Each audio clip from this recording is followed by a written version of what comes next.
vrea doar să vă las câteva gânduri la care să vă gândiți.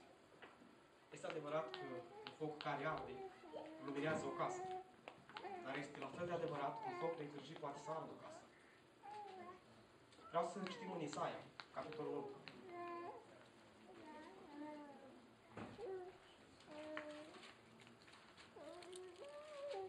Ultimul verset. Capitolul 1. Spune așa. Omul tare va fi ca un câț și lucrarea lui ca o scânteie. Amândoi vor arde împreună și nimeni nu îl va stinge. Atunci când un om arde pentru Hristos. De ce v-am spus că ucenicul desăvârșit va fi precum Hristos? Vreau să vă gândiți la un lucru în Biblie. Dacă noi suntem ca Hristos, înseamnă că trebuie să avem însușirile Lui în viața noastră. Aleluia! Gândiți-vă, de câte ori scrie în Biblie, Iisus plângea și de câte ori spune în Biblie, Iisus râdea. Plânsul e una din caracteristicile creștinilor. Omul care nu plânge pentru cei din jurul lui, nu poate să plângă nici pentru el. Aș vrea să explic ce înseamnă a fi prunc în Hristos. De ce Dumnezeu alege cuvântul prunc? Prunc nu înseamnă persoană tirească. Iartă-mă că dar trebuie să... Pruncul înseamnă o persoană care nu are destulă capacitate să facă ceea ce o persoană matură face. Și vreau să vă duc în Luca. Capitolul 13, de la versetul 6 la versetul 9. Și am să vă spun așa. Spune. El a spus pilda aceasta. Un om avea un smochin sădit în via sa. A venit să caute rod în el și n-a găsit. Atunci a zis vierului. Iată, că sunt 3 ani de când vin și caut rod în smochinul acesta și nu găsesc. El, la ce să mai cuprindă și pământul degeaba? Doamne, i-a răspuns vierul. Mai lasă-l și anul acesta. Am să-l sap de jur împrejur și am să-i pun cu noi la rădăcină. Poate că de acum înainte va face roadă. Dacă nu, îl vei tăia. Nu e nevoie să fac multe prezentări, că smochinul despre care se vorbește suntem noi. De ce alege Dumnezeu smochinul? Smochinul e un copac care 10 luni pe an rodește. Nu rodește o lună, nu rodește 2 ori, de 3 ori ca altul. Rodește 10 luni pe an. Caracteristicile de bază ale smochinului e că ele sunt deja în via lui Dumnezeu. E vorba despre oamenii care deja sunt în Biserica lui Hristos.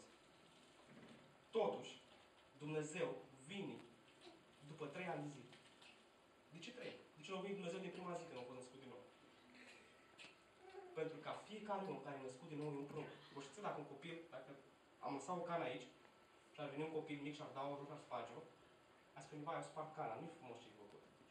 Nu e același lucru dacă aș sparge eu, nu? Sunt o mare, am responsabilitate, deja cunosc foarte multe lucruri. La fel, Dumnezeu se așteaptă ca noi, când creștem, din punct de vedere spiritual, să acționăm în funcție de creșterea noastră spirituală.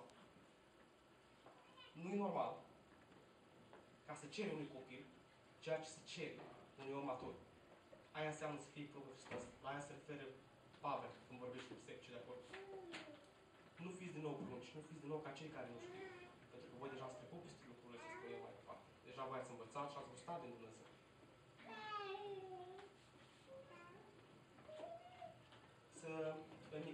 În Ioan, gândul care vreau să vă aduc astăzi, că a fost la început, se găsește în Deuteronom și spune așa.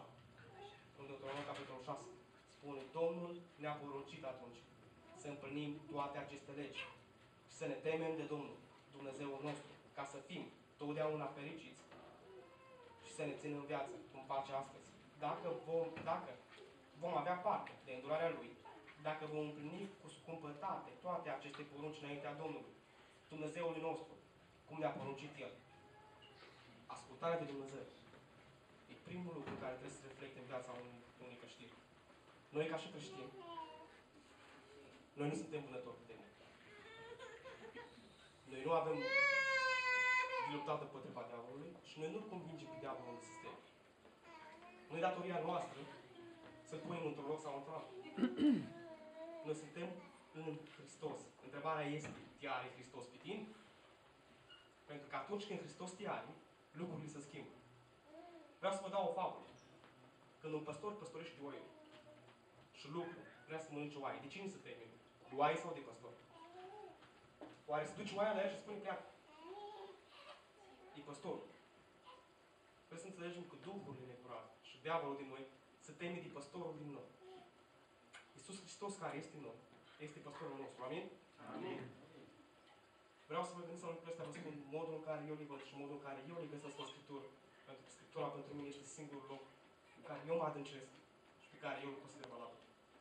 Astăzi și mâine și întotdeauna. La ce duce ascultarea de Dumnezeu? Duce la fericirea noastră. O fericire pe care numai Dumnezeu poate să ne dea. O fericire unică.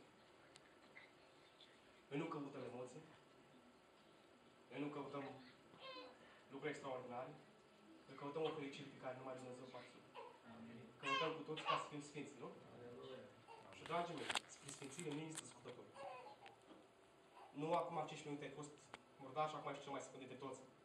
Este un drum pe care trebuie să parcurgem toți cu crucea lui Hristos. Și fie